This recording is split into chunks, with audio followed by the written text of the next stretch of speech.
You want to know what your problem is, sweetheart? You actually believe that piece of paper from that nobody school makes you worth listening to. Dr. Malcolm Grant grabbed Hannah's documented chart report, held it up in front of every resident and intern in that hallway, and tore it in half, slowly, deliberately. Let the pieces fall at her feet. Next time you feel the urge to think, don't. Nurses hand instruments. That's all you're here for. Hannah looked down at the torn pages on the floor. Her jaw locked. Her hands stayed perfectly still at her sides. And at that exact moment inside the Pentagon, a general was already writing her name on an emergency deployment order. Before we go any further, if this is your first time here, please subscribe to our channel and hit that notification bell so you never miss a story like this one. And drop a comment right now telling me what city you're watching from. I want to see how far this story travels. Now let's get into part one. The morning had started the way most mornings at Mercy General started, with the smell of industrial coffee that nobody actually liked, but everyone drank anyway. The squeak of rubber-soled shoes against freshly mopped linoleum, and the particular kind of controlled chaos that only exists inside a level 1 trauma center at 6:45 in the morning. Hannah Reyes arrived 12 minutes before her shift, the same way she always did. She tied her dark hair back in a single clean knot, checked her badge, reviewed the night shift handoff notes with the kind of focused attention that her colleagues had long since stopped noticing, because it was simply part of who she was, thorough, quiet, and absolutely unshakable. She was 38 years old, and she had the kind of stillness about her that made younger nurses nervous, because they couldn't tell if she was calm or just holding something back. The answer most days was both. She had served 2 tours in Afghanistan as a combat medic and field surgical assistant attached to a forward operating base outside Kandahar. She had kept men alive in conditions that would have made most civilian surgeons weep. She had made decisions under fire, literally under fire, with rounds going through the tent walls, that had saved lives that nobody in a comfortable American hospital would ever know about. She didn't talk about it. That wasn't the kind of person she was. She had come to Mercy General 3 years ago, earned her advanced surgical nursing certification through a rigorous 18-month program at a state university while working full-time, and she had quietly, methodically built a reputation among the nursing staff as someone you absolutely wanted in the room when things went sideways. The surgical attending staff had a slightly different opinion depending on who you asked. Dr. Patricia Okafor, the chief of trauma surgery, had once told the nursing director that Hannah Reyes was the most technically precise OR nurse she had ever worked with in 22 years of medicine.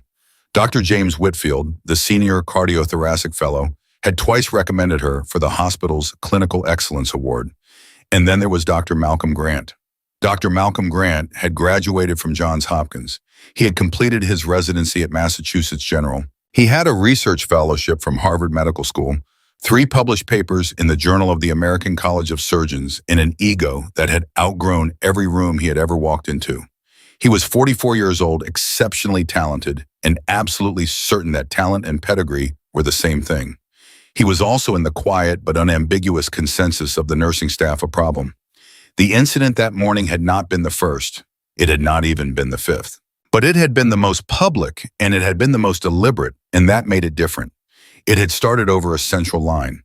Room 4, the surgical prep unit, had a post-op patient, a 57-year-old man named Gerald Watts, who had come through an emergency bowel resection the night before and was now running a fever that nobody liked the look of. Hannah had been monitoring his line placement, and she had flagged a concern, a subtle but real irregularity in the way the catheter was sitting, something she had seen before in field conditions, something that her instinct and her training both told her needed to be reassessed before the morning rounds complicated things. She had documented it. She had reported it to the charge nurse. She had done everything exactly right. And then Dr. Grant had walked in during morning teaching rounds, surrounded by 4 first-year residents and 2 third-year interns, and he had looked at her note in the chart, and he had said loud enough for the whole room to hear, "Who flagged this?" "I did," Hannah said. "The placement looks like it may have migrated overnight." "I'd recommend." "You'd recommend," he repeated. And there was something in the way he said it that made one of the interns suddenly find something very interesting to look at on the floor. "And what's your basis for that recommendation? Where did you do your training again?" Hannah looked at him steadily. "I completed my surgical nursing certification at—" "Right," he said, cutting her off. He turned to the residents. This is something they don't teach you in medical school, but you'll learn it here. Not all credentials are created equal. There's a reason we look at where someone trained, not just what piece of paper they're holding. He glanced back at Hannah almost as an afterthought. The line is fine. I placed it myself. I think I know what I'm doing. He turned back to the residents. Any questions on the suture pattern from yesterday's resection? Hannah did not move. She did not respond. She stood there with her hands clasped in front of her and her eyes fixed on Gerald Watts's monitor, and she made a decision in that moment that she had made many times before in places far more dangerous than this hallway. She decided to wait. Waiting, she had learned, was not the same as surrendering. By 9:15, Gerald Watts's fever had spiked to 103.2. By 9:40, he was showing early signs of septic cascade. And when the rapid response team arrived and the attending on call ordered a full-line assessment, it was discovered that the central line had indeed migrated exactly as Hannah's note had described, and that the resulting low-grade infection had been seeding his bloodstream for hours. The line was pulled. A new one was placed. Gerald Watts was started on broad-spectrum antibiotics and transferred to the ICU. Dr. Grant was in surgery when it happened. He did not come by to review the outcome. He did not acknowledge Hannah's note. In the break room at 11 o'clock, one of the first-year residents, a young woman named Dr. Simone Torres, who was 26 years old and still in that stage of residency where she noticed things that exhaustion hadn't yet worn smooth, sat down across from Hannah with a cup of coffee and said quietly, "That was messed up. What he did this morning. Everyone saw it." "Everyone's seen a lot of things," Hannah said without particular bitterness. "Does he do that a lot?" Hannah picked up her own coffee. "Dr. Grant is a brilliant surgeon," she said. "He's also someone who believes that where you come from determines what you're worth. Those two things can exist at the same time in the same person." She paused. "You'll meet a lot of people like that in this field. The trick is not to let them decide your value for you." Simone Torres looked at her for a long moment. "Were you really in Afghanistan?" "2 tours," Hannah said. "Did you ever—" Simone stopped. "Sorry, that's probably—" "It's okay." Hannah set down her coffee. "Yes, I've seen people die. I've helped keep people alive in conditions that would terrify you. Both of those things are true." She glanced at the clock. "I need to get back." She stood and Simone watched her go, and there was something about the way Hannah moved, not hurried, not slow, just absolutely certain about where she was going. That stuck with the young resident for the rest of the day in a way she couldn't quite explain. The afternoon brought 4 new trauma cases, which was not unusual for a Tuesday. A construction worker with a crushed hand, a teenager who had gone through a windshield, a diabetic woman with a foot wound that had gone gangrenous, and a 61-year-old retired firefighter named Thomas Broward, who had come in by ambulance after collapsing at home and whose initial imaging showed what the ER attending described as a vascular situation that nobody in this building is going to feel good about. Thomas Broward was transferred to surgical prep at 2:17 in the afternoon, and by 2:30, the OR board had been rearranged to accommodate him as a priority case and doctor. Malcolm Grant had been pulled from his afternoon elective schedule to take the case because he was, without question or argument, the best vascular surgeon in the building on any given day. Hannah was assigned to his room. She had known it would happen. The charge nurse had given her a look when posting the assignments, the kind of look that said, "I know and I'm sorry, and also there's nothing I can do." Hannah had nodded and gone to scrub in. The OR was a particular kind of quiet before a case, not peaceful, not still but pressurized, like the moment before a storm, when the air changes and every living thing knows something is coming. Hannah moved through her prep with the economy of motion that came from years of doing it, checking her instruments, confirming counts, reviewing the case file one more time. "Doctor." Grant came in at 2:55, 5 minutes before cut time, with the 2 residents from morning rounds trailing behind him. He looked at the instrument setup, looked at Hannah, and said nothing, which was, she knew, his version of tolerance. The case went well, technically speaking. Thomas Broward's vascular repair was complicated, a dissecting aneurysm of the abdominal aorta that had partially thrombosed, and Grant navigated it with the kind of surgical precision that reminded everyone in the room, including Hannah, why he was who he was. His hands were steady. His decisions were fast and clean. Whatever else he was extraordinary at this. Hannah anticipated his needs before he voiced them. She handed instruments with timing so precise that one of the residents leaned slightly toward the other at one point and whispered something, and the other one nodded. Grant did not comment on her performance. Grant did not comment on anything that wasn't directly related to the operative field, which was normal.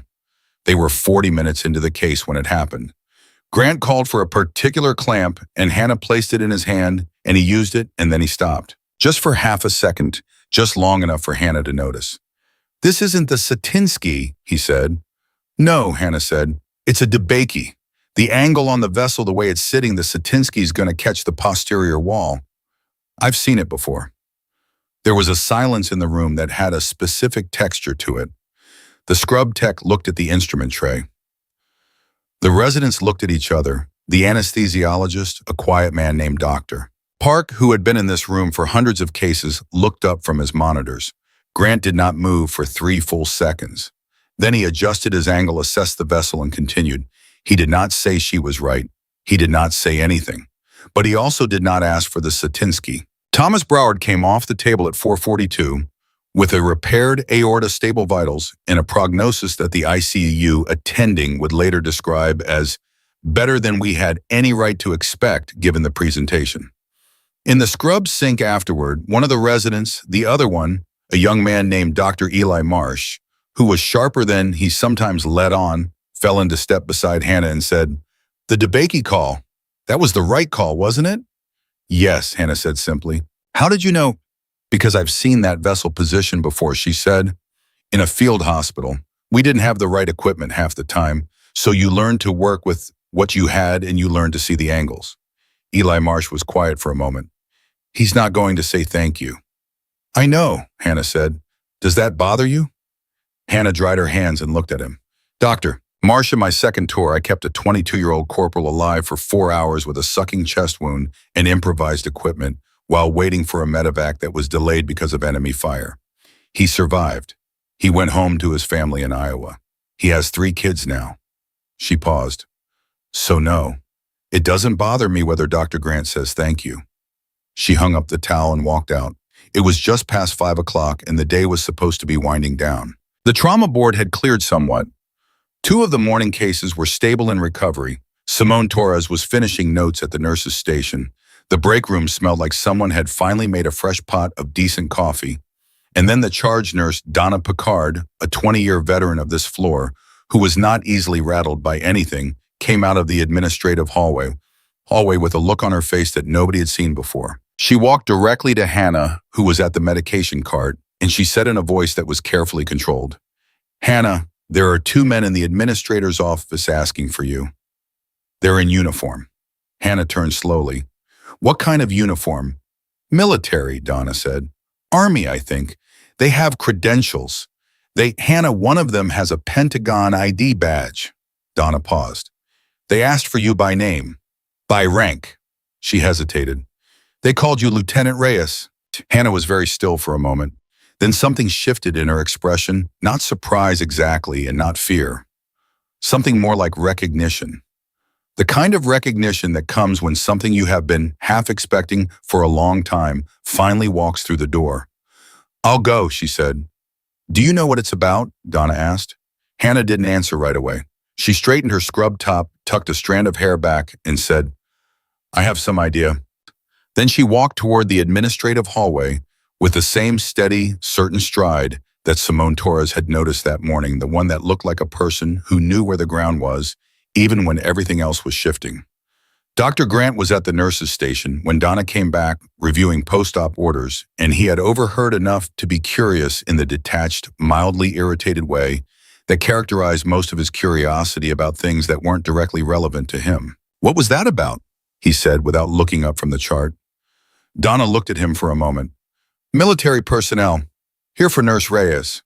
"Military," he repeated the word carrying a faint note of dismissal, the way he might say the word traffic or bureaucracy. "Some veteran's paperwork thing, probably." "They had a Pentagon ID," Donna said. Grant looked up then, just briefly. Then he looked back down at his chart. "I'm sure it's nothing," he said. Donna Picard had been a nurse for 20 years, and she had a very finely calibrated instinct for when something was nothing and when something was decidedly not nothing. Right, she said and went back to her station. In the administrator's office, Hannah sat across from two men who wore their uniforms the way soldiers do not, and as clothing but as fact. The taller one, a colonel named Hargrove, had gray at his temples, and the particular quality of stillness that Hannah recognized immediately as the stillness of someone trained to stay calm when things were not calm. The other one, a major she didn't know, had a folder on his knee. Lieutenant Reyes, Colonel Hargrove said, and there was no question in his voice, only recognition. We've been looking for you for a little while. I wasn't hiding, Hannah said. No, he said. You weren't, but you didn't exactly advertise either. He studied her. You know why we're here. It wasn't a question either. Hannah took a breath. I have a guess. Hargrove opened his own folder, which he had been holding at his side. He laid a single document on the desk between them. Hannah looked at it. She read the first 3 lines, and something behind her eyes changed, not broke, not cracked, but changed the way a landscape changes when the light shifts. She looked up. This is classified, she said. It was, Hargrove said.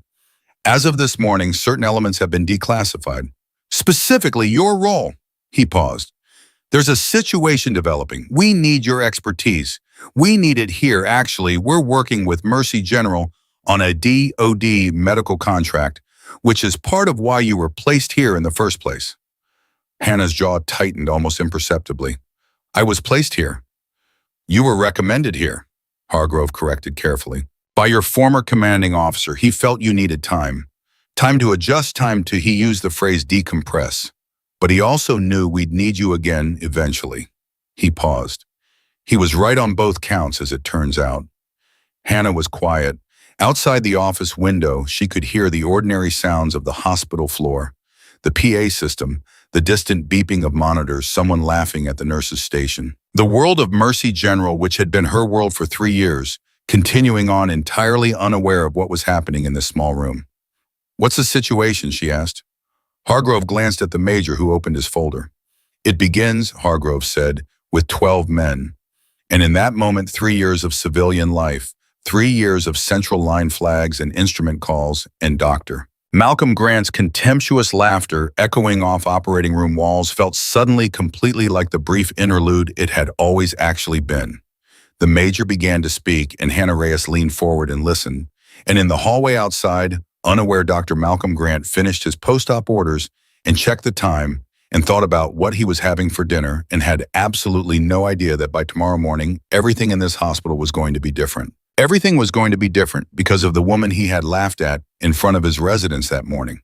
He just didn't know it yet. Colonel Hargrove's voice was measured, controlled, the kind of voice that had delivered bad news in worse places than this and learned how to carry the weight of it without letting it show. But even he paused before he said the next part. Even he took a half second that he probably didn't realize he was taking, and in that half second, Hannah already knew the number was going to be worse than 12. 14, the major corrected quietly, looking at his folder.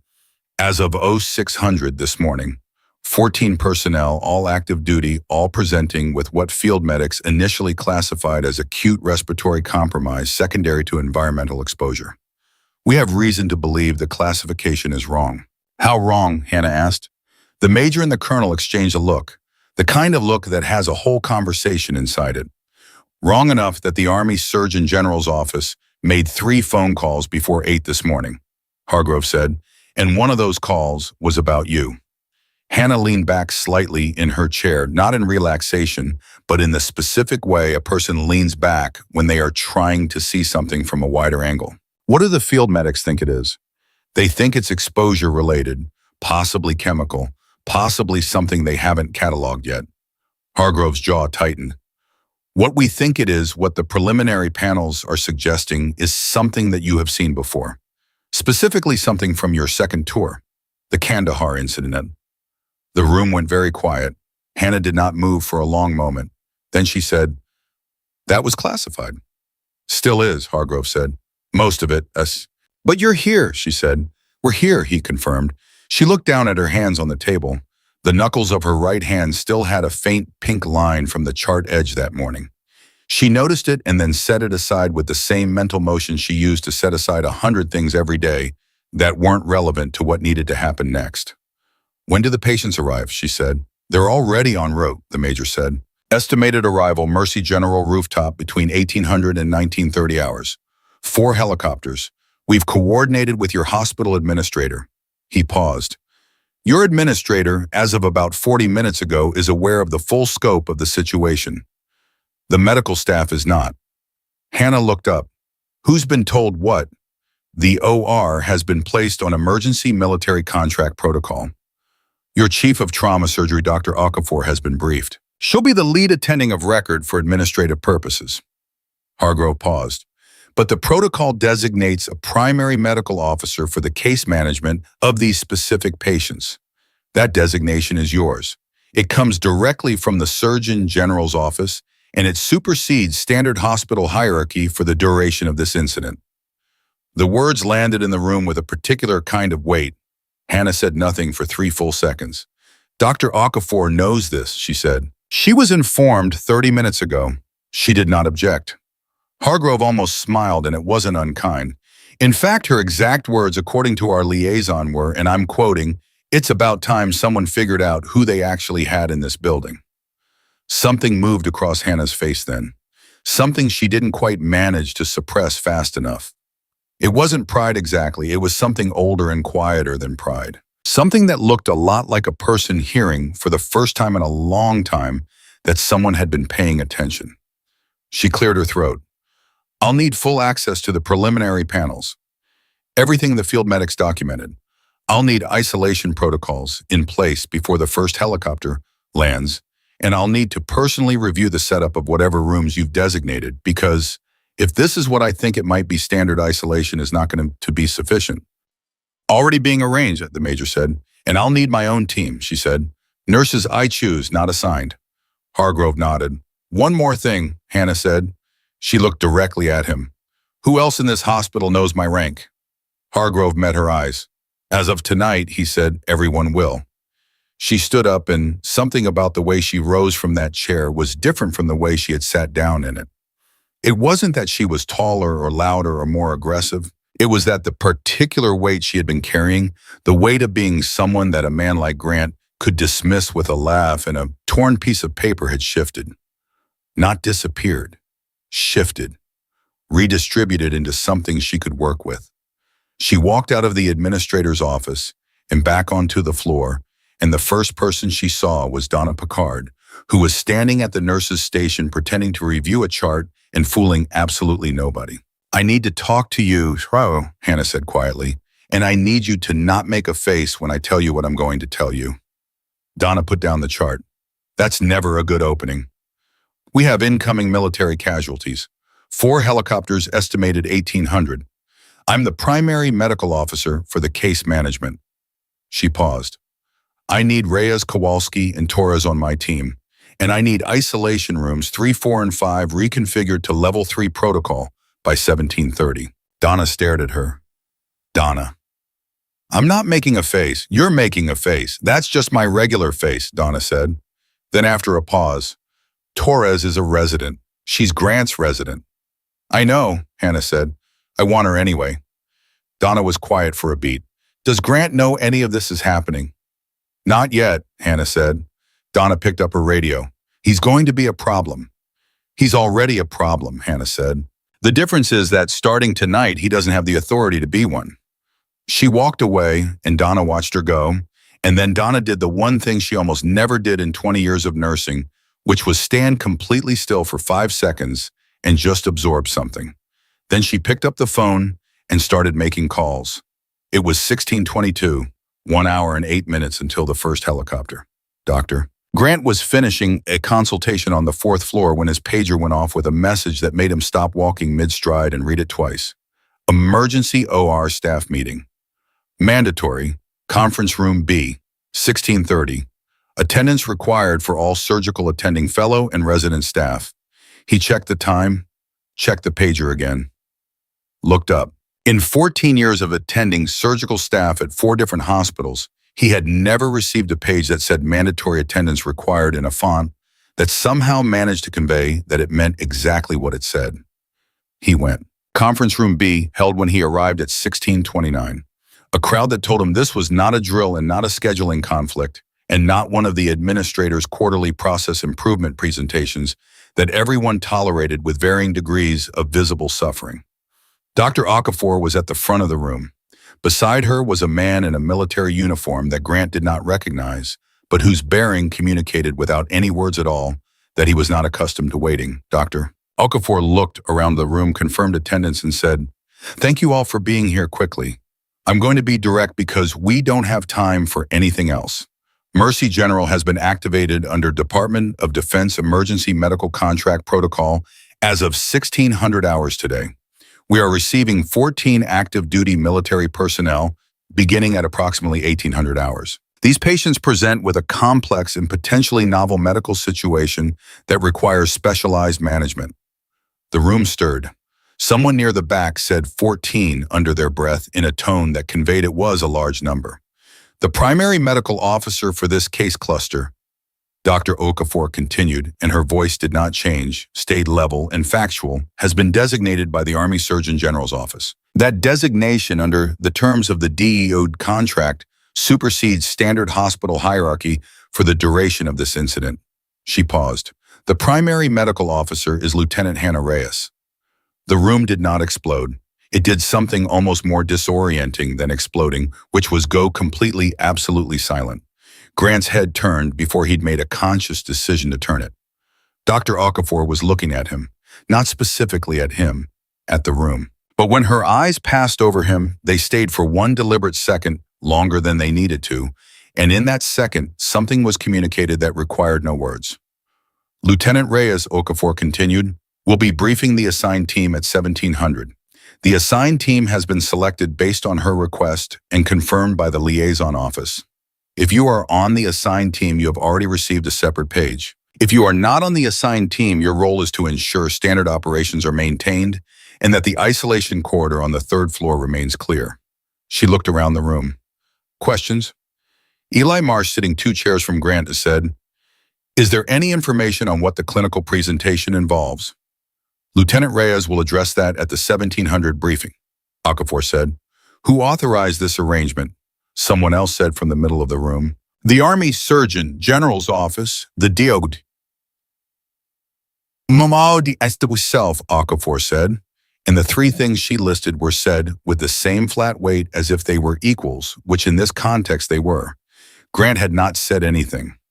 He was aware in the way you become aware of your own heartbeat, sometimes in a quiet room, of the specific quality of the silence around him. Of Eli Marsh not quite looking at him. Of the resident Torres sitting near the door with an expression that was trying very hard to be neutral and not quite succeeding. He raised his hand. Okafor looked at him. "I'm the senior vascular attending on this floor," he said. "If these patients have any vascular involvement, my involvement would be standard protocol. I'm not sure how a nursing designation supersedes that." The military liaison, the major whose name was Calloway, spoke for the first time. His voice was even and clean and had the specific quality of someone who had answered this type of question before in rooms that were considerably less comfortable than this one. "Lieutenant Reyes's designation is not a nursing designation," Major Calloway said.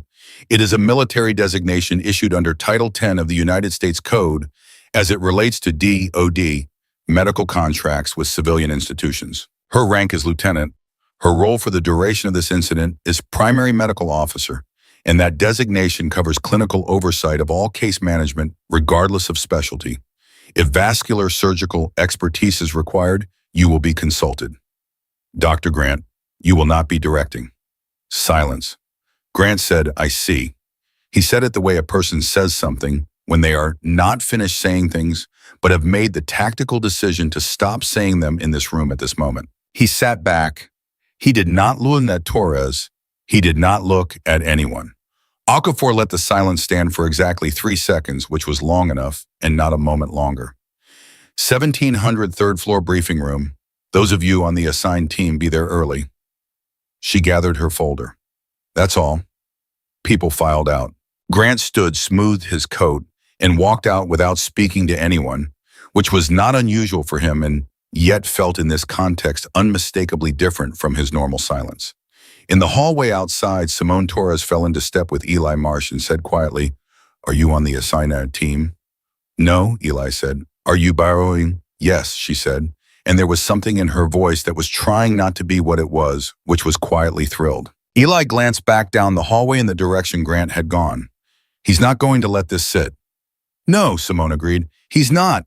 At 1700, Hannah stood at the front of the briefing room with a tablet in her hands and 4 people in front of her: Donna Picard, Simone Torres, a nurse named Kowalski, who had been at Mercy General for 11 years and had the particular unflappability of someone who had outlasted 6 department heads, and Major Calloway, who sat to the side and listened without speaking.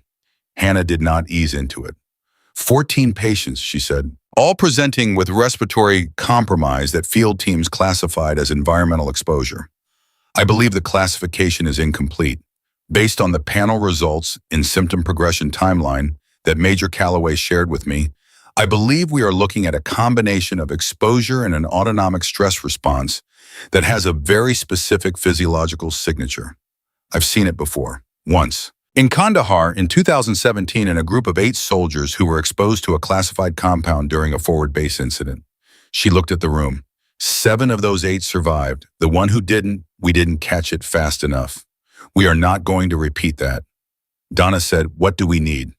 Each patient is going to need continuous neuromuscular monitoring in addition to standard respiratory support. The compound, or whatever this is, has a secondary effect on the peripheral nervous system that doesn't show up in standard blood panels. It shows up in response latency. She pulled up a diagram on the tablet and turned it to face them. We're looking for specific patterns in reflexive response.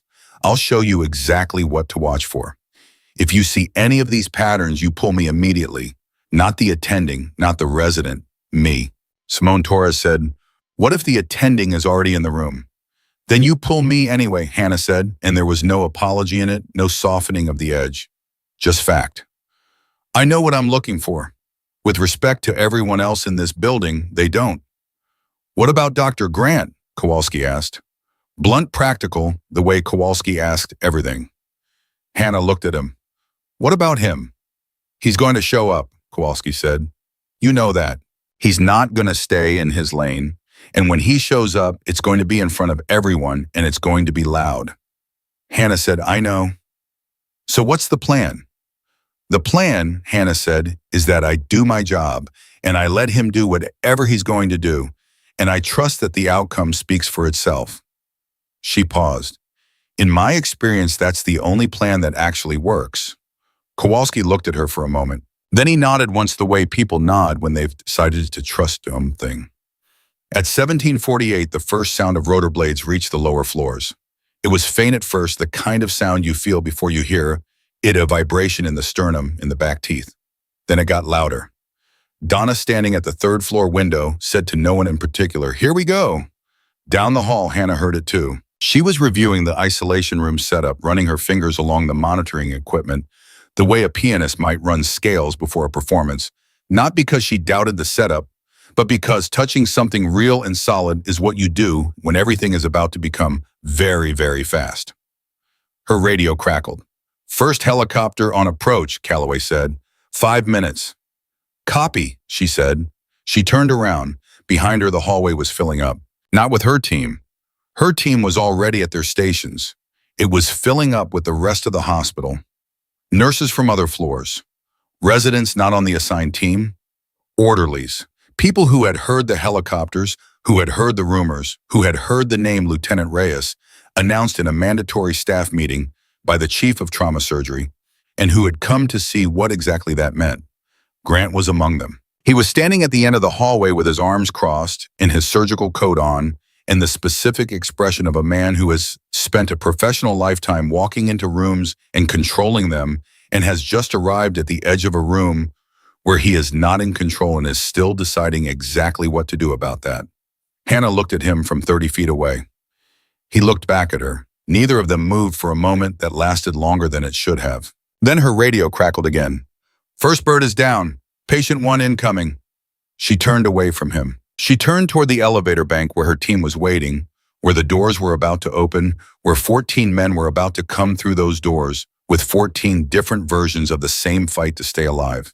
And she walked toward them with the absolute unshakable certainty of someone who had done this before in worse places, with worse odds, and had stood at the end of it still standing. Behind her, she heard Grant say something to the resident beside him. She didn't catch the words. She didn't need to. She had stopped needing to catch his words a long time ago. Possibly as far back as the morning, though. In the truth, it was probably much further back than that. Back to a tent in Kandahar with wind coming through the canvas and a 22-year-old with a chest wound and no guarantee of anything except that she was the most qualified person in that tent and she knew what she needed to do. The elevator opened. The first gurney came through, and Lieutenant Hannah Reyes moved forward to meet it. The first soldier's name was Sergeant Daniel Cruz, and he was 29 years old, and he was fighting his own body the way a man fights something he doesn't understand and can't see and can't get his hands around. His breathing was labored in a way that the standard intake assessment would call moderate respiratory distress, but that Hannah recognized the moment she put her hand on his wrist and felt the specific stuttering quality of his pulse as something that was about 40 minutes away from becoming a crisis if nobody caught the turn in time. "Cruz," she said, and his eyes found her face immediately, which told her his cognition was still intact, which was important. "I'm Lieutenant Reyes. I'm your primary physician for tonight. I need you to tell me when the breathing changed, not what the medics told you what you felt." He swallowed. "Started about 6 hours before they pulled us out. Felt like someone was sitting on my chest, but not constant. It would back off and then come back harder." "Rhythmic," she said. He blinked. Yeah, actually. How did you—" "I've seen this before," she said. "You're going to be okay. But I need you to stay still and let us work, and I need you to tell me immediately if the rhythm changes. Can you do that?" "Yes, ma'am," he said, and something in his face not quite relief, because relief was too clean a word for what happens when a sick and frightened person is told by someone who sounds absolutely certain that they know what they are dealing with, shifted into something that looked more like a man deciding to put his weight on a piece of ground that someone has told him will hold. Donna was at the monitoring station and she looked at Hannah over Cruz's head, and Hannah held up 4 fingers and mouthed the word neuromuscular. Donna was already reaching for the leads. The second gurney came through while Hannah was still at Cruz's side, and then the third, and by the time the fourth was in the quarter.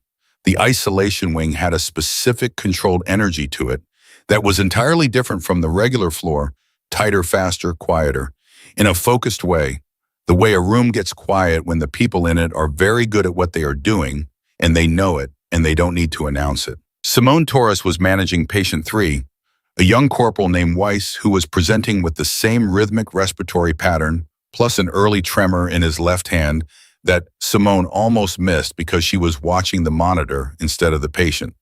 Hannah caught it from 6 feet away. "Torres," she said, moving quickly. "Left hand. You see it?" Simone looked at the hand and went very still for 1 second. "Yes," she said. "What does that mean?" "It means he's ahead of the curve," Hannah said, and her voice was precise and fast and completely without panic, which was the most important thing it could be right now. "It means we adjust his protocol, pull the standard neuro consult order, and replace it with the modified autonomic assessment I gave you in the briefing." She paused, her eyes already moving to the hand, watching the tremor's frequency. "Write it exactly as I gave it to you. Don't let anyone modify it." Simone said, "What if Dr. Grant—" "Write it exactly as I gave it to you," Hannah repeated, and there was no harshness in it, just the specific repetition of someone who needs to be heard clearly the first time. "I'll handle everything else." She was moving again before Simone finished nodding. It was 1840. They were 40 minutes and 8 patients assessed, 6 in active monitoring, and the floor had found its rhythm. Hannah's rhythm, the one she set without announcing it, just by moving through the space with a certainty that everyone around her calibrated to without realizing they were doing it. Even Kowalski, who had calibrated to nobody's rhythm but his own for 11 years, was moving at her pace, anticipating her calls, handing things before she finished asking. And then Grant walked in. He did not come through the main corridor. He came through the service entrance at the far end of the isolation wing, which meant he had thought about how to enter and had made a choice, which meant this was not an accidental arrival. He had his attending coat on, his stethoscope around his neck, and he had 2 residents with him who were not Simone Torres and who looked like men who had been told they were going somewhere important without being told exactly why. He stopped when he saw the layout. He took in the monitoring stations, the isolation protocols, the specific positioning of equipment that was not standard hospital configuration, and something moved behind his eyes that might have been in a more self-aware person. The beginning of recognition that he had walked into something that had been built by someone who knew exactly what they were doing. But Grant had not survived 14 years of surgical attending by defaulting quickly to recognition of other people's competence. He had survived it by moving fast and talking first. "Who authorized the protocol deviation on room 4? He said loud enough to carry. Hannah did not look up from the patient she was assessing. "I did," she said. "These are not standard isolation configurations," he said. "No," she agreed. "They're not." She finished her assessment, made a notation, handed the tablet to Kowalski, and then, and only then, turned to face Grant directly. "Dr. Grant, I appreciate that you are here. If there is a vascular presentation on any of these patients, I will consult you immediately. Until that point, the protocols in this wing are under my authority, and I need the corridor clear of non-assigned personnel." One of the residents with Grant actually took a half step backward without appearing to realize he'd done it. Grant said, "You're a nurse." "I'm a lieutenant," Hannah said, "and for the purposes of this incident, I am the primary medical officer. If you have questions about that authority, Major Calloway is at the nurses' station and can clarify the relevant sections of the DoD contract." She turned back to the monitoring station. "Donna, what's Cruz's pressure doing?" "Holding," Donna said without looking at Grant. "Watch the lower number," Hannah said. "If it drops below 62, I want to know before the alarm goes off." "Copy," Donna said. Grant had not moved. He was standing in the middle of the corridor with his arms at his sides and his jaw set in the particular way that people who are accustomed to being the most important person in the room hold their jaw when they are confronting the possibility that they are not, and that the possibility is real, and that arguing with it is not going to change it. One of his residents said very quietly, "Dr. Grant." "I'm aware," Grant said, and walked back the way he came. The corridor exhaled. Kowalski looked at Hannah's back and said under his breath, "Round 1. Hannah said without turning around. "There are no rounds. There's just the work." By 1915, all 14 patients were in the isolation wing, assessed and monitored, and Hannah had identified 3 distinct presentation clusters that confirmed what she had told Calloway in the administrator's office. This was not standard environmental exposure, and the field team's classification had been wrong, and the window for catching the secondary neurological cascade before it became irreversible was narrower than anyone outside this room understood. She called Calloway to the corridor and spoke to him quietly and directly. "I need authorization to start a modified treatment protocol.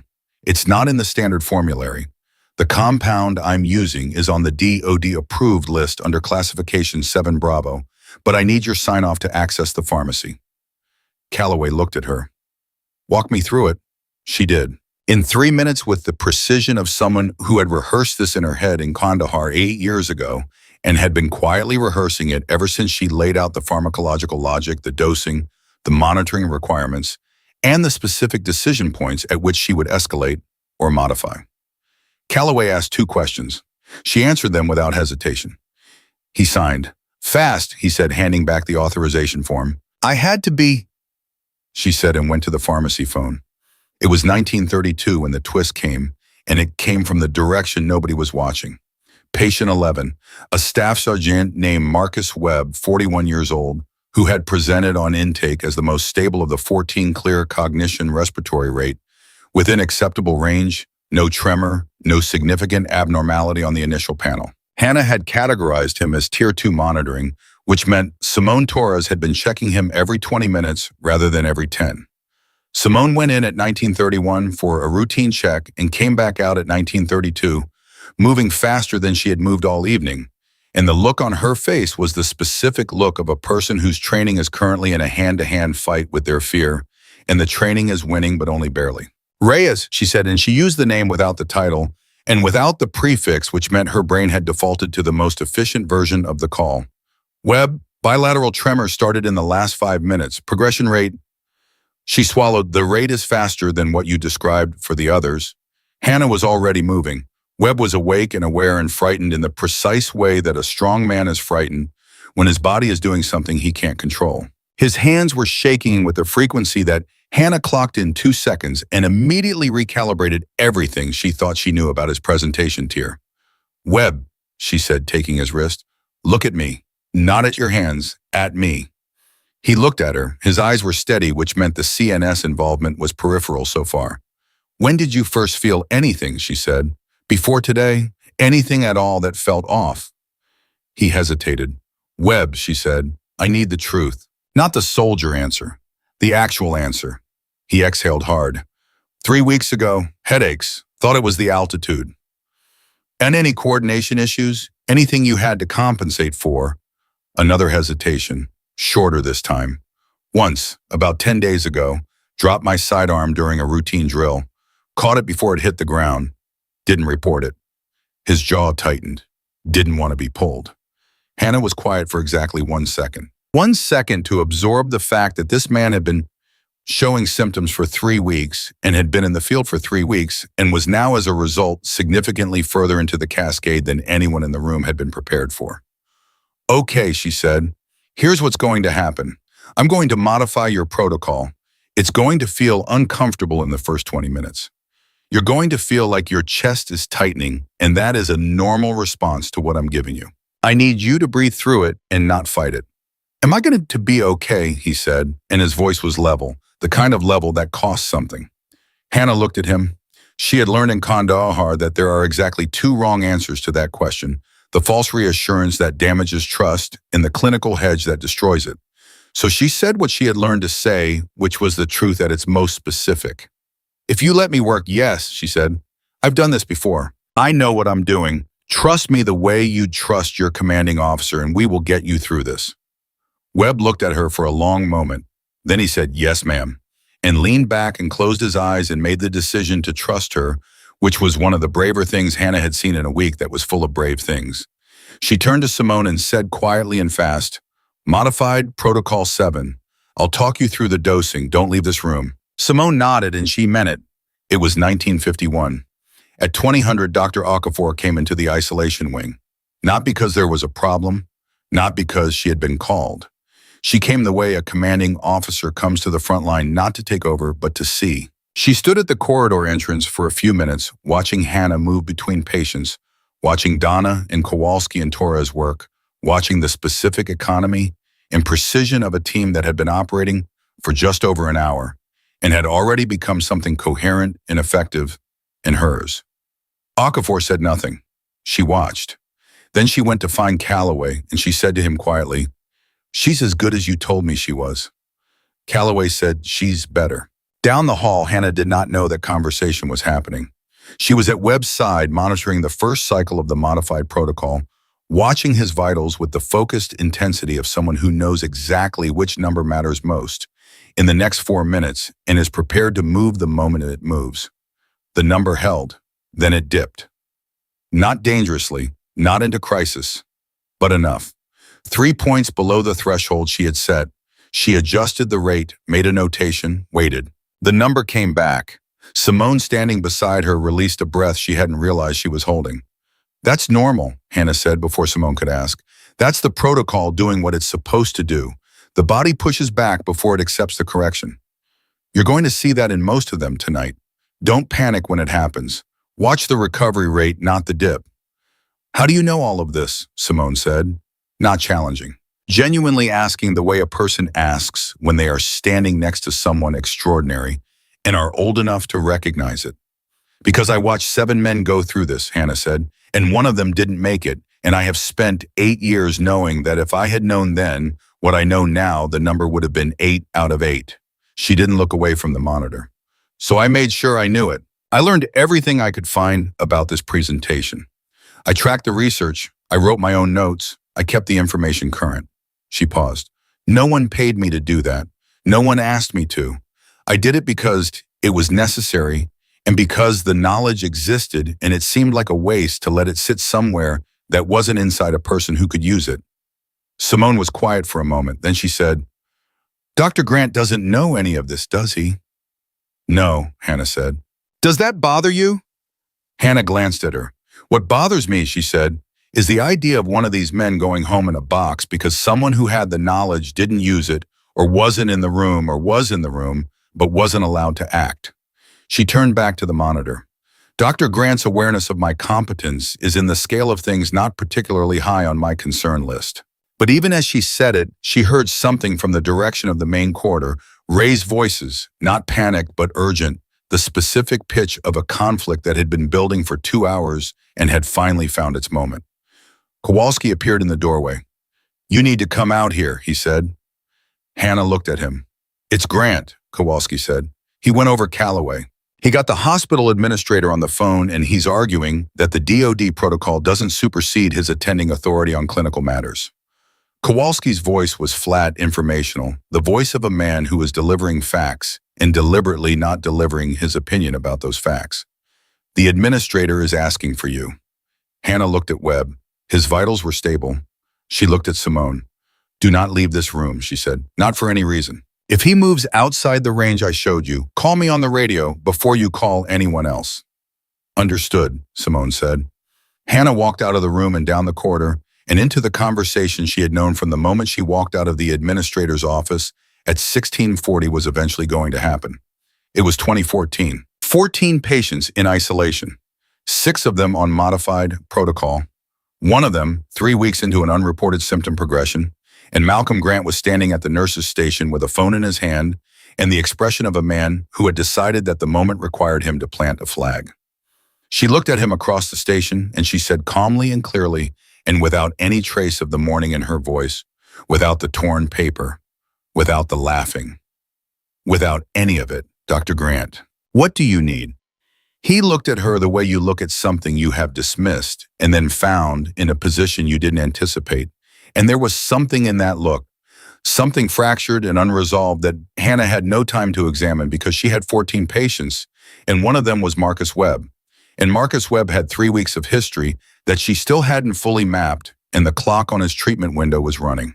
"I need," Grant said slowly, "to understand what is happening in this hospital tonight." "I know," she said, "and I will explain everything to you when these 14 men are stable. Until then, I need you to trust that I know what I am doing." She held his gaze. "Can you do that?" The administrator, a man named Perkins, who had been holding the phone against his chest and listening to both of them with the expression of someone watching 2 separate weather systems approach each other, said nothing. Grant said nothing. In the silence, Hannah's radio crackled. It was Simone's voice, and the calm in it was the kind of calm that people learn in extremis, which meant it cost her something. "Webb's pressure, it dropped again," Simone said, "and this time it's not coming back up." Hannah was already moving. Grant took 1 step after her, instinctively, the surgeon in him responding to a crisis the way it always did, regardless of everything else. Hannah didn't tell him to stop. She didn't tell him to follow. She just moved fast and certain back toward the room where a 41-year-old staff sergeant was fighting something that only one person in this building knew how to fight, and she was not going to let him lose. Not tonight, not again, never again.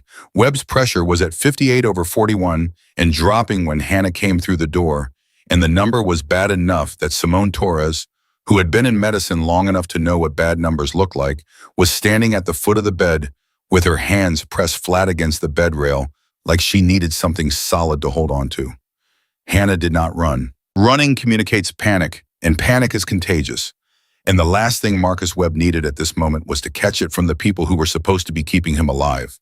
She moved fast and precise the way water moves when it finds the path it needs. And she was at his side in 4 seconds with her hand on his wrist and her eyes on the monitor and her brain already 3 steps ahead of the moment. "Webb," she said, "still with me?" "Yeah," he said, and his voice was thinner than it had been 20 minutes ago, but it was still there, still present, still his. "Something's wrong." "Something is correcting," she said. "There is a difference. I need you to hold on to that distinction." She looked at Simone without turning her head all the way. "What's the rate doing?" "Respiratory rate is 22 and climbing," Simone said. "Okay." Hannah reached for the IV line and made an adjustment that took her 4 seconds, clean and deliberate, and then she stood back and watched the monitor and counted. 5 seconds, 10, 15. The number stopped dropping. It didn't rise.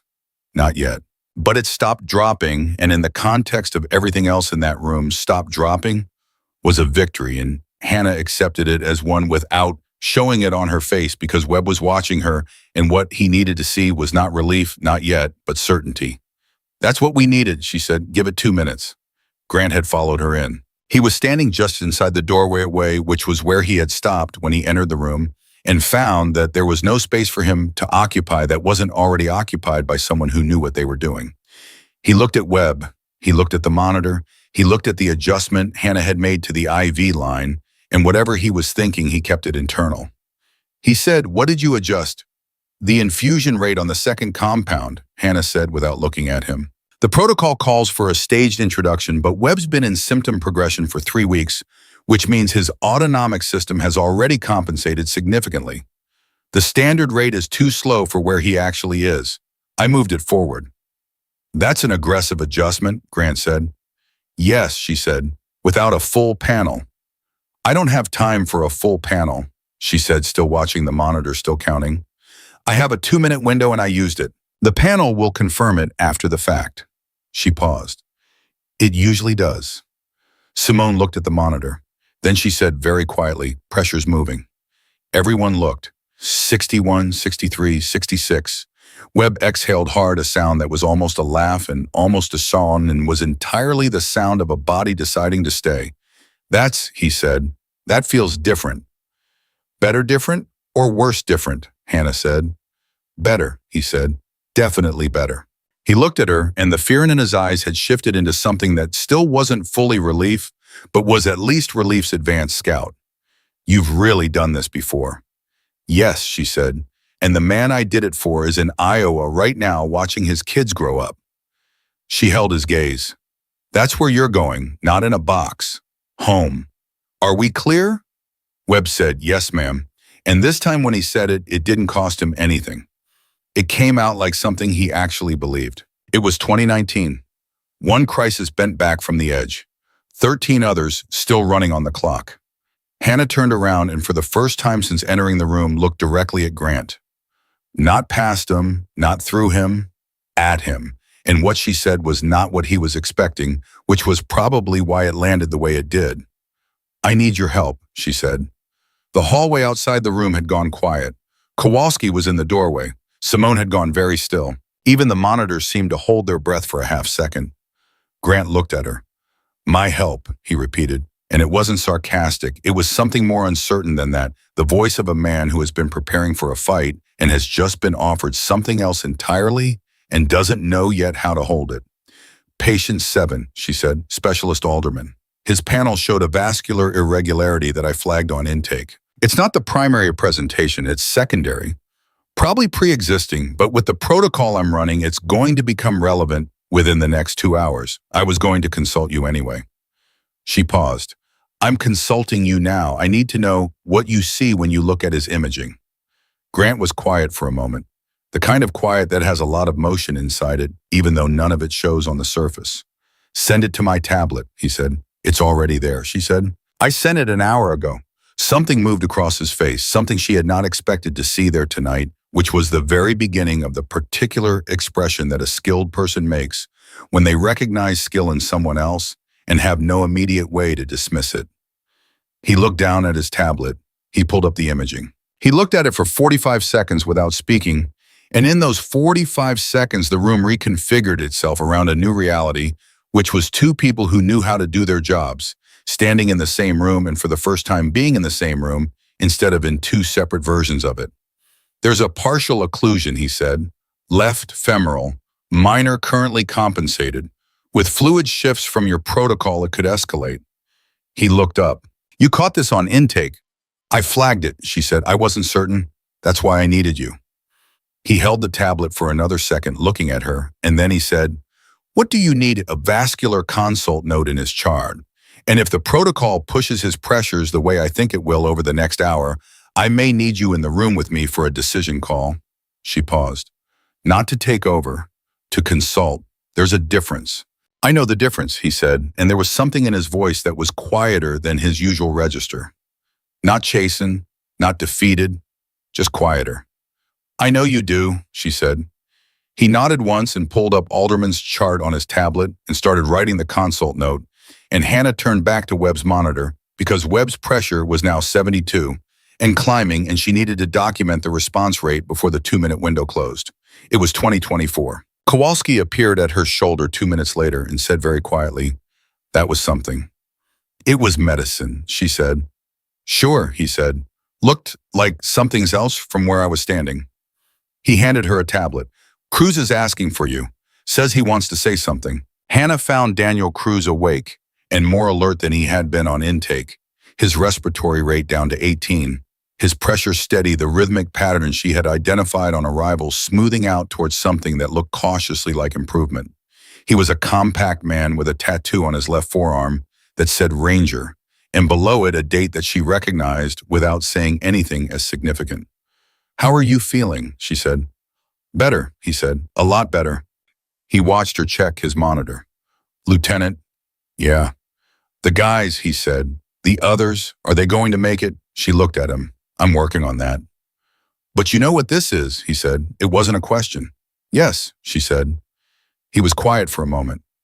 "One of the medics in the field told us it was probably environmental. Exposure from a site we passed through." He paused. "That's not what it is it?" "No," she said carefully. "The details of what it is are classified. What I can tell you is that it's treatable, and that you are being treated, and that you and I are going to have a much longer conversation about it when you're stronger." Cruz looked at the ceiling for a moment. Then he looked back at her. "We weren't supposed to be at that site," he said. "We were rerouted 3 days before the scheduled extraction. Someone changed the order." He paused. "Nobody's told us why." Hannah said nothing. She wrote on the tablet, made a notation, and then she looked at him.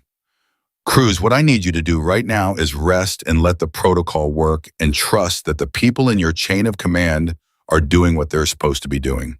She paused. "Can you do that?" "I've been doing that for 12 years, he said. "And there was something in it that was not bitter, but was something adjacent to bitter, the thing you feel when trust has been expensive and you are no longer certain of its return." "I know," she said. "And tonight I'm asking you to extend that trust one more time. To me, specifically. Because I am standing here and I am telling you that I am going to get you and your men through this." Cruz looked at her for a long moment. Something in his face settled. "Okay," he said. "Okay, Lieutenant." She was back in the corridor at 2038 when Calloway found her moving between monitoring stations with the focused efficiency of someone doing 6 things simultaneously and making each of them look like the only thing happening. "There's a development," he said, and his voice had a specific quality that she had not heard from him before tonight, which was restrained urgency. "I just got off a call with the Surgeon General's office." She stopped. "The compound," he said. "The preliminary analysis from the DoD lab came back 30 minutes ago. It's not what anyone initially thought." He paused, and in the pause, she could feel the weight of what was coming, the way you feel a pressure change before weather. "It's synthetic, purpose-designed." The field team's exposure was not incidental. The corridor went very still around them. "It was deliberate," Hannah said. "The investigation is ongoing," Calloway said in the careful voice of someone staying inside his lane. "What I can tell you is that the composition is consistent with a compound designed specifically to degrade autonomic nervous system function over a 3 to 6 week period." He paused. Which means Webb wasn't the only one showing symptoms before today," Hannah said. She was already thinking, already moving the pieces, already recalibrating. "Which means all 14 of them may be further into progression than their intake presentations suggest." Calloway said, "That's the concern, yes." "I need to re-tier everyone," she said, "starting now." "How long?" "If I have Simone and Kowalski with me, 90 minutes, maybe less." She was already moving toward the first room. Then she stopped and turned back. "Calloway, does Grant know about the compound analysis?" "No," Calloway said. "That information is restricted to the primary medical officer and the liaison." She nodded, then she said, "He needs to know, not the classified elements, but the clinical implications that the progression timeline is different than the initial assessment." She paused. "I need him fully functional tonight, which means I need him working with accurate information." Calloway looked at her for a moment. "That's your call to make," he said. "You're the primary medical officer." "I know," she said. "I'm making it." She found Grant at the station writing his consult note on Alderman, and she told him what she could tell him in clinical terms without the classified context, and she watched his face as he took it in. She watched him process the revision to the timeline, the implications for the patients he had been peripherally tracking all evening, and she watched something in his clinical brain which was genuinely excellent, which had always been genuinely excellent. Engage with the problem the way a good mind engages with a problem when the defensiveness is temporarily out of the way. He said, if the progression is at the 3-week mark for most of them, then Alderman's vascular situation is more urgent than I thought. Yes, she said. You need me in that room sooner, he said. Yes, she said. He stood up. Show me the updated panels. She handed him the tablet. He read. He did not comment on the fact that she had reassessed and restaged the data in the time it took him to write a consult note. He just read and processed and said, what do you need from me specifically? If Alderman's pressure spikes during the next protocol cycle, I may need you to make a call on intervention. Manual, non-surgical if possible, surgical if necessary. She held his gaze. I'll tell you everything I know about how the protocol interacts with vascular presentations. You tell me what you need to see to make the call. We work it together. Grant said fine. It was 2051. The next hour was the hardest of the night and also the most precise, the way the hardest things sometimes are when the people doing them are very good and they have stopped fighting each other and started fighting the same thing. Hannah moved through the re-tiering with Simone and Kowalski flanking her, adjusting protocols, updating assessments, finding in 4 patients the same 3-week symptom shadow that Webb had revealed, unreported compensated sitting underneath the surface like a fault line that nobody had mapped. Each time she found it, she felt the same thing she had felt in Kandahar 8 years ago, which was not satisfaction and not dread, but something in between them. The feeling of knowledge being worth something, of paying a price for a thing, and then getting to use what you paid for. Patient 9 was the most complicated re-tier. A 24-year-old private named Castillo, who had it turned out been experiencing mild coordination disruptions for almost 4 weeks and had reported them to his unit medic as stress-related fatigue and had been told to drink more water. He was the youngest patient in the wing and the furthest along in the cascade, and when Hannah looked at his updated assessment, she felt a tightness in her throat that she did not show on her face. She adjusted his protocol to the highest intervention level she had available under the current formulary, and she pulled Kowalski aside and said, I need eyes on him every 5 minutes, not 10. 5. Understood, Kowalski said. If anything changes. I know, Kowalski said. You before anyone. She looked at him. Thank you, she said, and she meant it for more than just tonight, and they both knew it. It was 2140 when the second major twist of the evening arrived, and it arrived not from the medical wing, but from Calloway's phone, and the look on his face when he came to find her was the look of someone who has received information that has just changed the shape of the evening in ways that nobody is prepared for. The Surgeon General's office is sending someone, he said. She waited. A general officer, Calloway said. Brigadier General Ann Whitfield. She's the head of the Army Medical Corps Operational Division. She's been tracking this situation since this morning. He paused. She specifically requested a status update from you by name before she lands. Hannah said, when does she land? 22:15, he said. She looked at the clock. 32 minutes. Okay, she said. When she arrives, bring her here. I'm not leaving the floor for a briefing. Calloway almost smiled. She said you'd say that. Her exact words were, tell Lieutenant Reyes I'll come to her. Down the hall, Simone Torres was checking on Cruz when she heard Kowalski say Castillo's name in a tone that made her move before she finished processing the words. She came out of Cruz's room and nearly walked into Grant, who was moving in the same direction. They arrived at the same moment Hannah did. Castillo's monitor was showing a pattern that Hannah had seen once before in Kandahar, in the one man who had not made it, and the sight of it moved through her nervous system like an electric current and came out the other side as the purest, most focused clarity she had ever felt. Okay, she said, we're going to Tier 1 emergency protocol right now. Her voice was absolute, not loud, not afraid. Absolute, the way the ground is absolute, the thing you stand on when everything else is moving. Kowalski, get me the Tier 1 kit. Simone, I need you on his left side monitoring neuromuscular response. If his left hand tremor changes frequency, you tell me before the monitor does. She looked at Castillo. Private, how old are you? 24, he said, and his voice was frightened and young, and it hit somewhere in Hannah's chest that she didn't have time to feel not right now. 24, she said, you have your whole life in front of you, and I am not going to let you spend 1 second less of it than you're owed. You hear me? He nodded, and it was the nod of a boy, which was what he was, 24 years old and 3 weeks into something nobody had caught, and Hannah felt the 8-year-old weight of the man she hadn't saved settle into her shoulders like it always did in moments like this. The one who had not made it, who sat beside her in every crisis as both a wound and a reason. Not again, never again. Grant was still in the room. He had not been asked to leave, and he had not asked whether he should stay.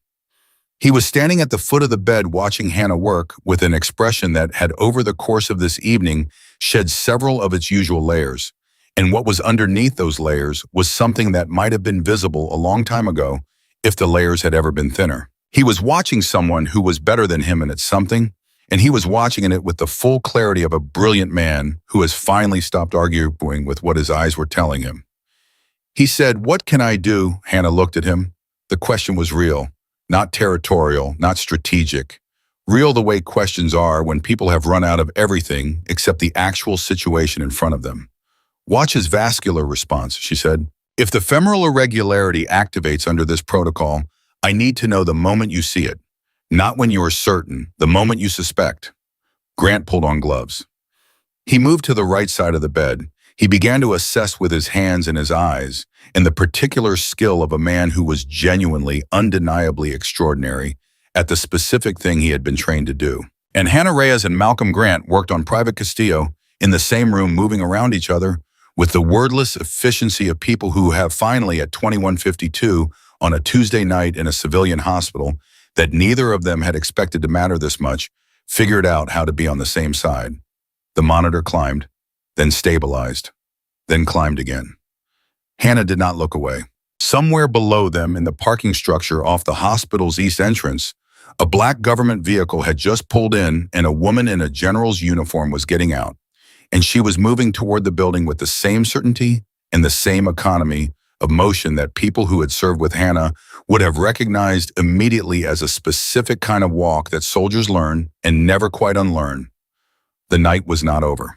The hardest decision of the evening had not yet been made, and in room 9 on the 3rd floor, a 24-year-old private named Castillo was still fighting, and Hannah Reyes was still standing, and she was not going to move until it was decided. Castillo's monitor held at 22:14 1 minute before General Whitfield's estimated arrival, and the number it was holding at was not good, but it was not the number that meant they had lost, and Hannah had learned a long time ago to make a clear distinction between those two things because the space between them was where the work happened.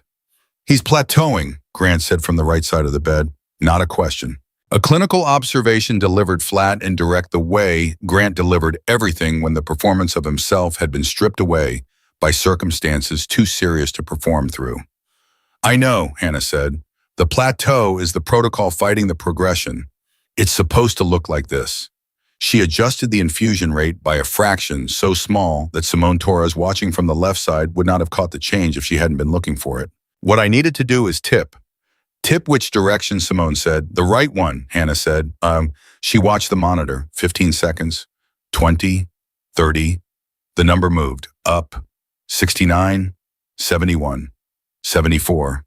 Castillo made a sound that was not words, just breath, just the body's involuntary acknowledgement of something changing inside it, and Hannah put her hand on his arm and said, "There it is. Stay with it. Don't fight it." "I'm not fighting it," he said, and his voice was steadier than it had been in the last 20 minutes, which was the most meaningful clinical data point in the room. It feels like something unlocked." "That's accurate," she said. "That's a fairly accurate description of what just happened physiologically." She looked at Kowalski. "Document the response time from Tier 1 initiation to pressure recovery. I want the exact interval." "Already on it," Kowalski said. Grant was looking at his tablet at the vascular panel he had been monitoring throughout. He said, "The femoral irregularity is responding. Pressure recovery is reducing the compensatory load. It may self-correct without intervention." "That's what I was hoping for," Hannah said. He looked up from the tablet. "You planned for that," he said. "The protocol sequence, you knew the pressure recovery would reduce the vascular stress." "I hoped," she said. "There's a difference." He held her gaze for a moment. "Not a lot of difference," he said.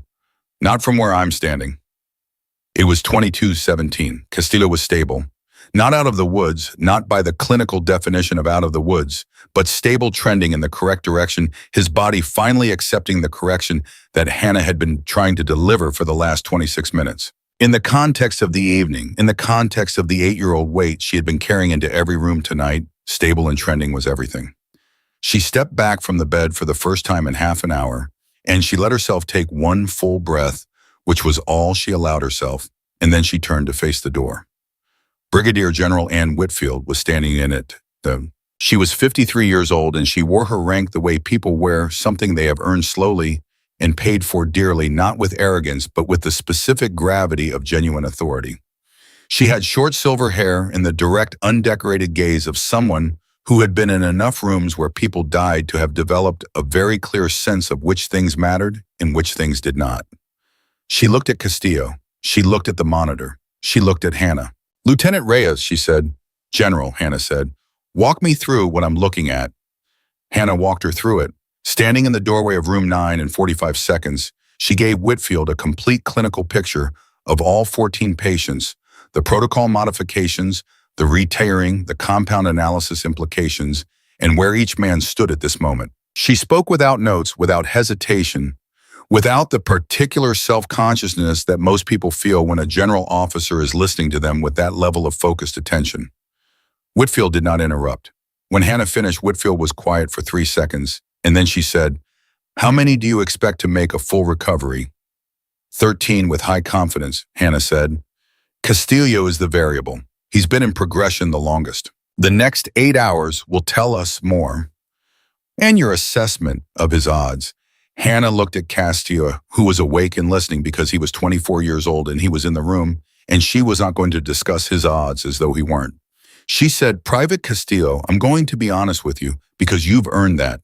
Your odds are better right now than they were 40 minutes ago, and they are going to keep improving as long as your body keeps responding the way it has been for the last 12 minutes. I am not going to give you a number because numbers in situations like this are less meaningful than trajectory, and your trajectory is upward." Castillo looked at her. "That's a yes," he said. "That's a strong lean toward yes," she said, "which in my experience is close enough to count." He nodded. He closed his eyes. And in the way that a person sometimes gives themselves permission to rest once they have been told by someone they believe that rest is not the same as surrender, his body visibly released some of the tension it had been holding for hours. Whitfield watched this exchange. Then she said very quietly to no one in particular, "All right." She stepped back into the corridor and Hannah followed her, and the two of them stood together in the space between rooms with the sounds of the monitoring wing around them, and Whitfield said, "I've been watching your file for 3 years." Hannah said nothing. "Your commanding officer, Colonel Davies, flagged you for the Operational Medical Corps after Kandahar. You declined re-enlistment." Whitfield paused.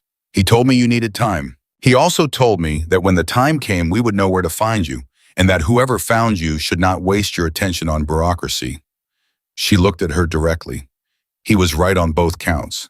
Hannah said, "He usually was." "The compound," Whitfield said, and her voice shifted into the lower register of classified conversation, the tone that drops instinctively when the content requires it. "The lab analysis confirms deliberate synthesis. The investigation is above my operational level, which tells you something about how serious this is." She paused. "What it also tells me is that you are the only physician in the United States military or civilian medical infrastructure who has direct clinical experience with a compound from the same synthesis's family." Hannah was very still. "Which means," Whitfield continued, "that tonight is not an isolated incident. It is the beginning of something that is going to require exactly the kind of expertise you have been sitting on for 3 years in a civilian hospital, where a surgeon mocked your degree in front of his residents." The words landed in the corridor like stones dropped into deep water. Hannah heard them, she absorbed them, and then she said, "With respect, General, I wasn't sitting on it, I was building it. There's a difference." Whitfield looked at her for a moment. Then for the first time since entering the building, something that was not quite a smile, but was in the same neighborhood appeared briefly on her face. "Yes," she said, "there is." She straightened. "I'm not here to pressure you tonight. Tonight you have 14 men who need you on this floor, But I want you to know that the conversation we are going to have in the next 72 hours is one that will have significant implications for a lot of people. I understand, Hannah said. Good. Whitfield looking back toward room 9. Go finish your work, Lieutenant. Hannah went. It was 22:41. The next 90 minutes were the kind of sustained, high-intensity medicine that doesn't look dramatic from the outside. No crashing patients, no running, no shouted orders. But that requires a level of continuous, precise attention that is its own particular kind of exhausting. Hannah moved between rooms with the same economy she had maintained all evening, checking responses, adjusting protocols, documenting intervals, and making the dozens of small calibrations that nobody outside of this specific clinical context would have the knowledge to make. Grant stayed. He had not been asked to stay. He had not announced that he was staying. He had simply not left, and at some point in the 2300 hour when Hannah came out of room 7 and found him at the monitoring station reviewing panel results on his own initiative, she understood that whatever the evening had shifted in him was still in the process of shifting. She sat down next to him at the station. It was the first time she had sat down in 6 hours. Grant did not look up from the tablet immediately. When he did, he said, Cruz's neuromuscular response interval has improved by 40% in the last 2 hours.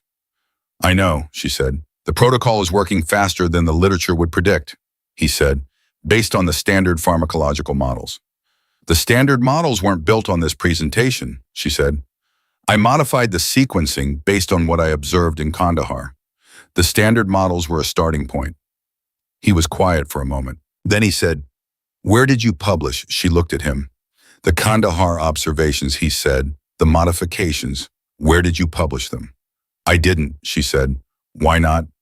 Because they were classified, she said, and because nobody asked me to. She paused, and because the institutional framework for a combat field nurse to publish original clinical observations in a peer-reviewed journal is in practice somewhat more complicated than it sounds. Grant set down the tablet. He looked at the monitoring wall for a moment, at the 14 lines of data moving in real time, at the evidence of a protocol working the way it was working, because one person had paid attention in a tent in Afghanistan and had carried the knowledge home and had kept it current for 8 years because the knowledge existed and it seemed like a waste to let it sit somewhere that wasn't inside a person who could use it. His own words came back to him, not said to Hannah, said about her, said with the specific casualness of dismissal. And he sat with that for a moment. He said, I owe you an apology. The statement arrived in the quiet of the nurse's station without fanfare, without qualification, without the lawyerly hedging that apologies often carry when the person delivering them is not entirely certain they want to deliver them. It arrived clean. Hannah looked at him. This morning, he said. The chart, what I said in front of the residents, he paused. And what I said in the OR yesterday, the clamp, another pause.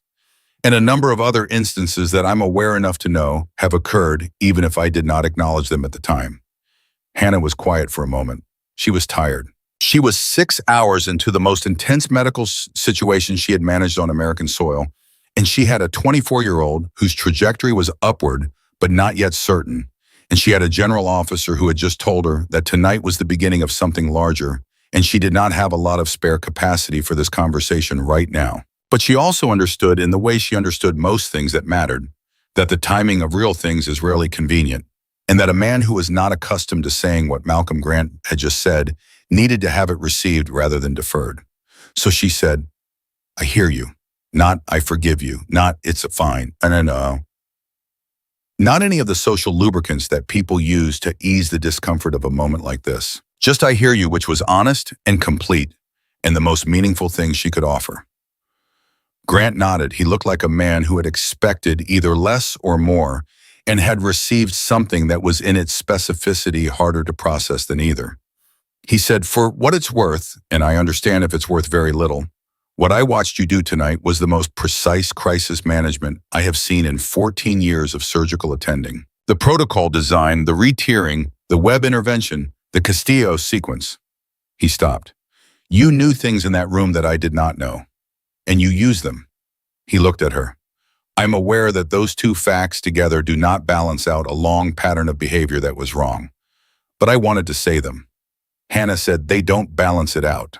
You're right about that. She held his gaze. but knowing that they don't and saying it anyway, that counts for something. He exhaled slowly. It was the exhale of a man letting go of something heavy enough that the release of it was audible. It was 23:52. At just past midnight, Kowalski found Hannah in the corridor outside Castillo's room and said, "His latest numbers." She looked at the tablet. Castillo's pressure had climbed to 81/56. His respiratory rate was down to 17, and his neuromuscular response interval, the specific metric that Hannah had been watching as the truest indicator of cascade reversal, had shifted in a way that made her look at the number twice to make sure she was reading it correctly. She was. "That's," Kowalski started. "Yeah," she said. "That's a lot of movement in 4 hours," he said. "He's young," she said. "Young bodies, when the cascade is interrupted correctly, can recover faster than the models predict. His system pushed back hard because it's strong." She paused.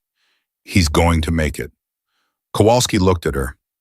He had been a nurse for 11 years, and he had the particular economy of expression that 11 years of frontline medicine develops the instinct to hold feeling at a functional distance so that it doesn't compromise precision. But in this moment at midnight in the corridor outside room 9, something in his face simply did what it did without asking permission. "Good," he said. Hannah went into Castillo's room. He was asleep, which was the best thing he could have been doing at this moment, his body finally redirecting its energy from fighting toward healing. She stood at the foot of his bed for 30 seconds and looked at the monitor and let herself feel in the controlled but real way she had always allowed herself to feel things that mattered, what it meant that the number on that screen was what it was. 8 years ago, she had stood at the foot of another bed in another country, and the number had gone the other way, and she had carried that with her into every room she had entered since. She had carried it as a weight and as a compass and as a reason.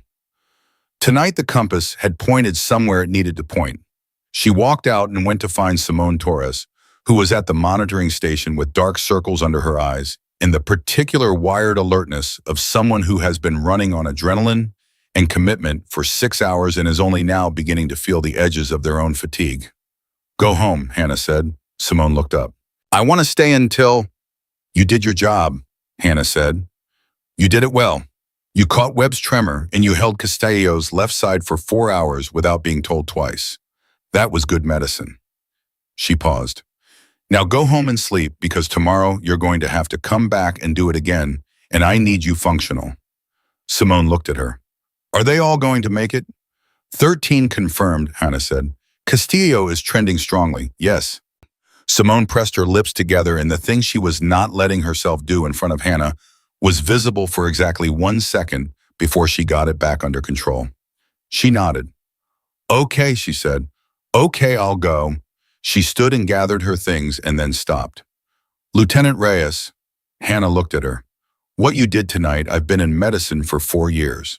I've never seen anything like it." She said it simply without decoration. "I just wanted to say that." Hannah said, "Come find me when you're a resident. I'll teach you everything I know." Simone Torres walked out and Hannah watched her go and felt something in the region of hope, which was perhaps the most she could feel in that direction without compromising her clinical efficiency, but which was real and warranted in hers. It was 01:15. General Whitfield reappeared at 01:40 with Calloway behind her and a look on her face that meant the 72 hours she had mentioned earlier had just gotten shorter. She came to Hannah directly, no preamble, no social approach. "There's been a development in the investigation," she said. "I can't share the specifics on this floor, but the implications for the medical protocol you're running are, we need to talk about whether the compound analysis changes your treatment trajectory for the patients who are still in early recovery." Hannah said, "Walk with me." She took Whitfield through the ward room by room in 15 minutes, and she explained in precise clinical language how the treatment trajectory was affected by the new information and where she was adjusting and why. Whitfield asked 3 questions. All 3 were smart questions. The questions of someone who understood medicine without being a clinician, and Hannah answered them with the same directness she brought to everything. At the end of the walk, standing outside room 4, where Daniel Cruz was sleeping steadily and dreaming whatever dreams soldiers dream when their bodies have decided to survive, Whitfield said, "I'm going to need your formal answer within 48 hours. "My answer to what specifically?" Hannah said. "To the Operational Medical Corps," Whitfield said. Full reinstatement. Lieutenant Colonel rank. Lead clinical officer for the DoD's Emerging Threat Response Unit. She paused. The unit that as of 6 months ago did not exist. The unit that was created specifically because of the Kandahar incident and the 8 men and the knowledge that the field of exposure medicine had a gap in it that was going to matter eventually. She held Hannah's gaze. Tonight proved that the gap is real and that you are the person who fills it. The corridor was very quiet. Hannah looked at the door of room 4 at the man behind it, who had asked her if his soldiers were going to make it, who had trusted her chain of command for 12 years, who had ended up here on this floor because someone somewhere had made a decision that had put 14 men in the path of a compound designed to destroy them slowly. She thought about Kandahar. She thought about the 7 who had made it and the one who hadn't. She thought about 8 years of keeping the knowledge current because it might matter again someday. She thought about a piece of paper torn in two and falling to the floor, and a man's laugh echoing in a hospital hallway, and the specific cost of being dismissed by people who had not bothered to look at what she actually was. And she thought about something else, something quieter and more fundamental, which was that knowledge is not owned by the person who carries it. It is owed to the people who need it. That had always been true. It was true in a tent in Afghanistan, and it was true in a civilian hospital in America, and it would be true in whatever room came next. She said, "I'll give you my answer in 48 hours. Fair enough, Whitfield said. At 02:30, Donna Pickard found Hannah in the break room. Not at a patient's side, not at a monitoring station. In the break room, sitting at the table with a cup of coffee, she had not touched her hands wrapped around it, for the warmth more than anything else, staring at nothing in particular, with the specific quality of stillness that belongs to someone who has spent everything they had and is now quietly taking stock of what's left. Donna sat down across from her. She did not say anything for a moment. She poured herself a cup from the same pot, which was terrible coffee, the same terrible coffee that this building had always made, and she sat with it and said nothing until Hannah looked up. "All 14, Donna said. "All 14, Hannah said. Donna nodded. She wrapped both hands around her own cup. "Grant is still out there," she said, "writing notes, reviewing panels." She paused. "I've been here 20 years, and I have never seen that man stay past his scheduled end time for anything except a surgery he was personally invested in." Hannah said nothing. "Simone Torres called me from her car," Donna said. "She cried the whole time she was talking. She's 26 years old, and she told me that tonight she figured out why she went into medicine." Donna paused. "She said it was because of you." Hannah looked at her coffee. "I'm not trying to make this bigger than it is," Donna said. "I know you hate that. I know you don't do things for the recognition. I know you've never done things for the recognition." She looked at her directly. "But I've been watching you for 3 years on this floor, and I watched you tonight, and I need you to know that what I saw was the most important thing I've seen in this building in 20 years. And I need you to let that be true without deflecting it, at least for the next 5 minutes." Hannah looked at Donna for a long moment. There was something in her eyes that wasn't quite tears. She was too tired for tears and too controlled and too much herself, but was the near neighbor of tears, the feeling that lives at the same address. 5 minutes, she said. "That's all I'm asking," Donna said. They sat together in the break room of Mercy General at 2:30 in the morning, with the terrible coffee and the hum of the building around them, and 14 men sleeping down the hall in various stages of recovery from something that could have taken all of them, and they did not say anything else for a while because nothing else needed to be said. At 03:10, Hannah walked back onto the floor. She stopped at the monitoring station and checked each patient's numbers in sequence, the same way she had done on intake 9 hours earlier, and the numbers were different now.